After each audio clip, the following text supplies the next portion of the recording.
Greetings, members, one and all of the Salivation Nation. Is silver better than gold right now? Let's explore.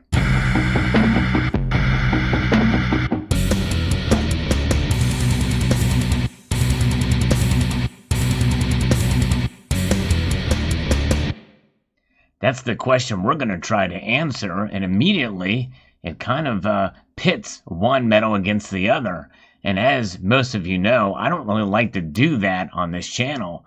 I'm kind of taking a look at this from the perspective of the author of this article, and we're going to kind of weigh the pros and cons of some of these arguments here. We're going to bolt past the summary and get right into what it is, what's the appeal, and what's the flaw in silver. And what's wrong with some of the information in this article. Silver, like gold, was first deemed precious due to the incredible reflectivity of the metal. They're both really shiny. However, of all the known metals, silver is the shiniest. And that is true, reflecting 95% of all white light. Now, I didn't realize this, and I can't verify it, but the next closest metal, they say, is aluminum, reflecting 90% of the light. I assume that's when it's highly polished. But then again, silver in its raw form can appear a dull gray color. Thus, the extreme luster that results from the metal's polished surface is highly desirable in jewelry. Although falling second to silver, aluminum is the metal that NASA selected for its use in the Hubble Space Telescope as a reflective element of the device's primary mirror. This comes down to silver's single major flaw, and they're right about this. Although at this part, it's not about it being too soft in its pure form, because silver is much harder than gold in its pure form. Gold is very malleable and a very soft metal. Silver, even at 5/9 purity, is much harder than gold, but perhaps it's too soft for this application. Maybe that's what they were getting at. I'm not sure. It says that it's easily solved with the creation of different alloys, but the issue, and this is the rate at which the metal oxidizes, and that's true. That's why you don't see many applications of silver in space. And the thing is there are not many elements to create oxidation in space.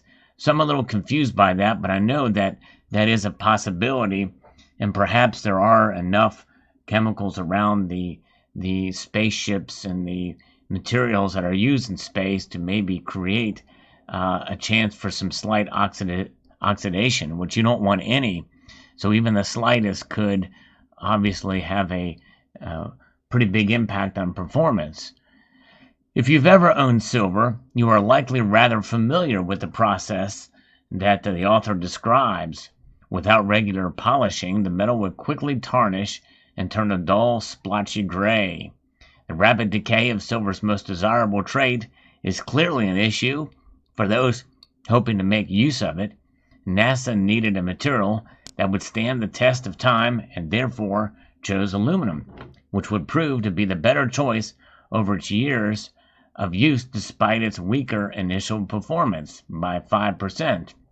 A compromise is repeated in the jewelry industry regularly, though it's often made with another precious metal rather than aluminum, and typically that is going to be white gold or platinum.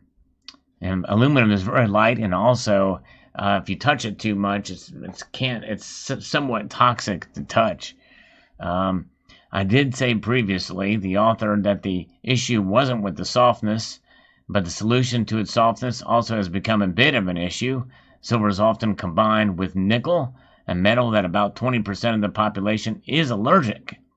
Sustained, prolonged contact with nickel, for those allergic, can be incredibly irritating, even cause blistering.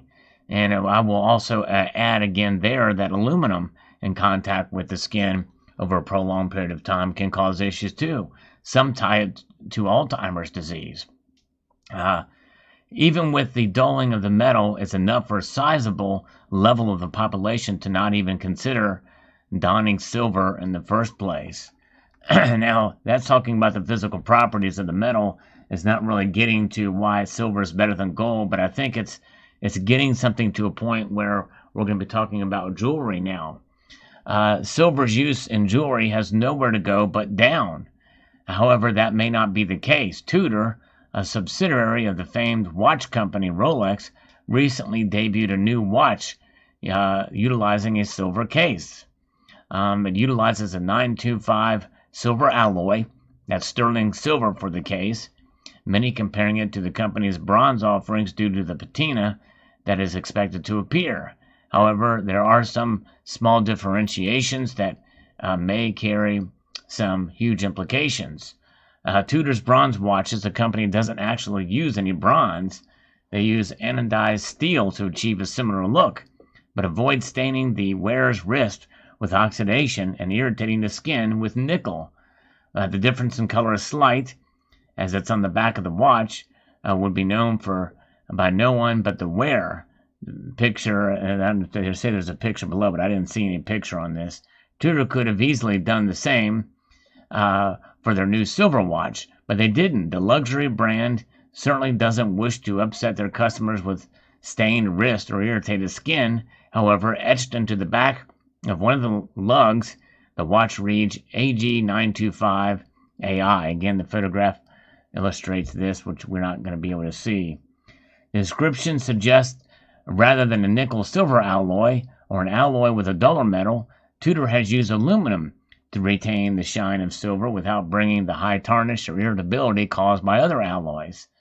A bright silver that is wearable for years. The alloy hasn't been created by Tudor, but a company such as American Elements may be behind the watch's construction.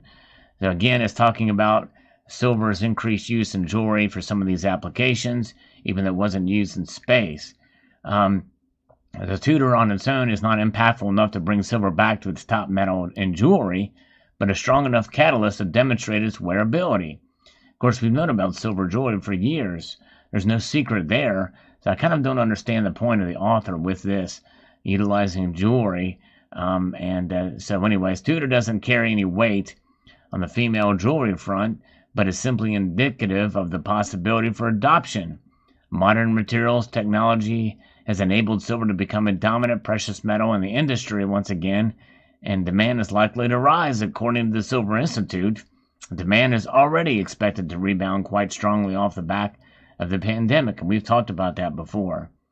Global demand to rise 1.033 billion ounces in 2021, up from 896.1 million ounces last year. Of course, that was an oddity, an anomaly because of the pandemic. A lot of things were slowed or down as far as production, and supply chains are still recovering from that.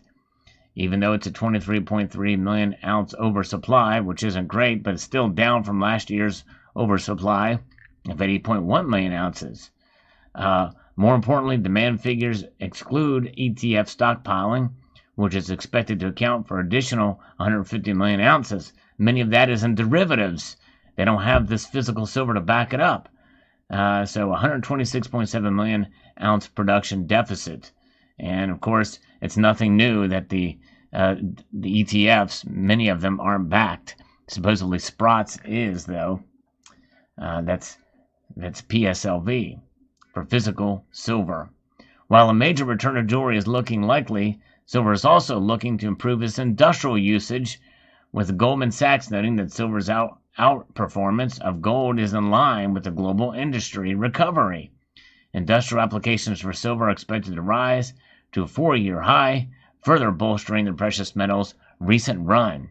With growth expected, even without the emergence of new materials and science to return it to its storefront in jewelry, demand for silver is looking fairly set to outpace its supply.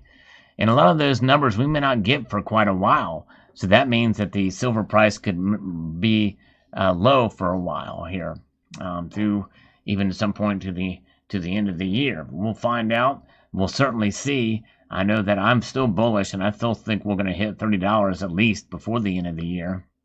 So prolonged inflation, we know, is another reason value will hold strong through these inflationary periods. It's more likely, and such investors should begin to reallocate funds accordingly. One of the most popular investments during these times of inflation is gold, due to its stability and its tendency to outpace inflation. In fact, it has, for sure. It's up near all-time highs.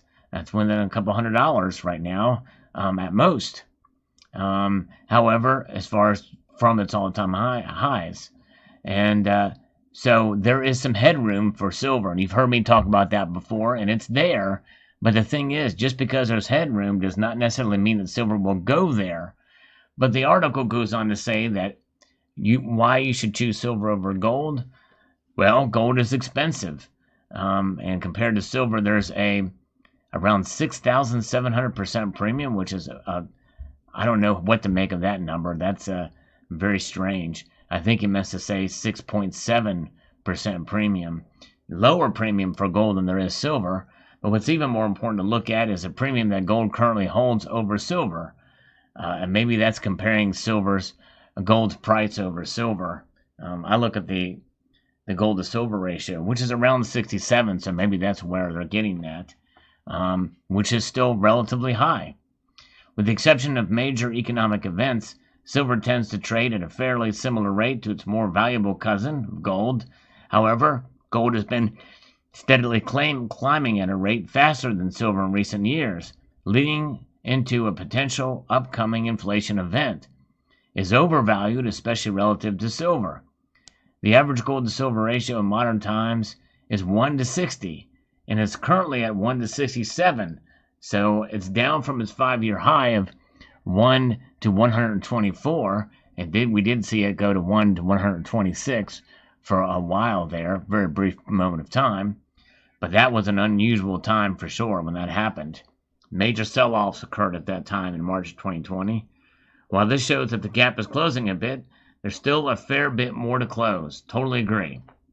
Beyond this, silver is a more active inflation hedge.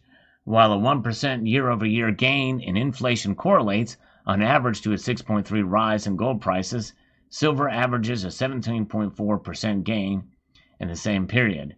The metal trades with a fairly strong correlation to gold, 0.8, meaning it tends to trade in the same direction as a precious yellow metal, although we've seen exceptions to that rule in recent weeks for periods of time. It serves to strengthen the investment thesis of silver as a strong inflationary hedge. Silver's boost in industrial applications is expected to further bolster its performance in the coming years as it prolongs record growth and serves as a better performing inflation hedge than gold. Well, and that's just it. If gold is overvalued, I can see why that could be the case. We'll continue here, then I'll give you my thoughts. The safest way to play silver remains the iShares Silver Trust ETF, SLV, a physically backed silver fund. Let's stop right there. It is not a fully backed silver fund. We know there's a lot more of the derivatives than there is the physical to back it. But I digress. The fund trades in line with the performance of silver prices and is a relatively cheap way to capitalize off any potential price gains. That it is, but there is the risk of the fact that there's not enough silver to back it up, which maybe is not a big deal for some of these derivatives because most people are not going to test that. They want to cash it out.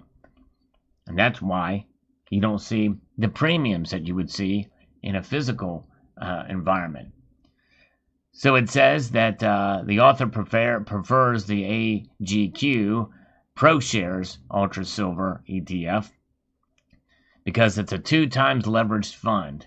While not physically backed fund, it seeks to correspond 2 times to the daily performance of the Bloomberg Silver Subindex. Silver tends to be relatively muted in its trading, and if you're trying to outpace inflation, a bit more trading power is appreciated. So that's an admitted not to be backed by a physical. But I would even argue that the actual SLV is not fully backed. But what do I know? If you're trying to outpace inflation, a bit more trading power is appreciated, as it says there. So he feels confident that silver will gain with all these arguments. With jewelry is not currently the dominant component of the overall usage, falling to a distant second behind the industrial, but a surge in silver aluminum alloys may cause the gap to shrink dramatically. I don't think it's going to have that big of a deal, make that big of a move. He says the main takeaway is that silver may be able to return to the limelight as a precious metal and jewelry, which will also aid in making it a solid hedge against inflation. He seems to hang his hat too much on the jewelry aspect of it. A distant second should focus on distance.